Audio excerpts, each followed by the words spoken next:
Phone tapping కేసుపై ACB అధికారులు కూడా దృష్టి సారించారు. ఈ కేసులో అరెస్టైన అదనపు ఎస్పీలు భుజంగరావు, తిరుపతన్న, టాస్క్ ఫోర్స్ మాజీ డీసీపీ రాధాకిషన్ రావు, డీఎస్పీ ప్రణీత్ రావులు వ్యాపారులు, హవాలా వ్యాపారులు, నగల షాపుల యజమానులను బెదిరించి భారీ స్థాయిలో ఆస్తులు కూడబెట్టుకున్నారన్న ఆరోపణలు వచ్చాయి.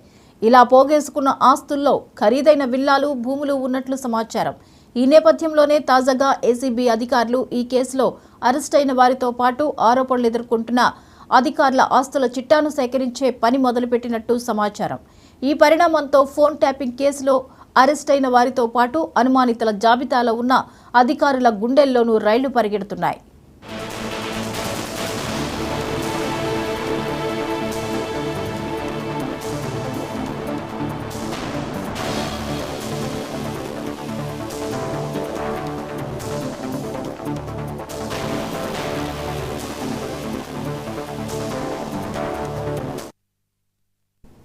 ఫోన్ ట్యాపింగ్ కేసుపై ఏసీబీ అధికారులు కూడా దృష్టి సారించారు. ఈ కేసులో అరెస్టైన అదనపు ఎస్పీలు భుజంగరావు, తిరుపతన్న, టాస్క్ ఫోర్స్ మాజీ డీసీపీ రాధాకిషన్ రావు, డీఎస్పీ ప్రణీత్ రావులు వ్యాపారులు, హవాలా వ్యాపారులు, నగల షాపుల యజమానులను బెదిరించి భారీ స్థాయిలో ఆస్తులు కూడబెట్టుకున్నారన్న ఆరోపణలు వచ్చాయి.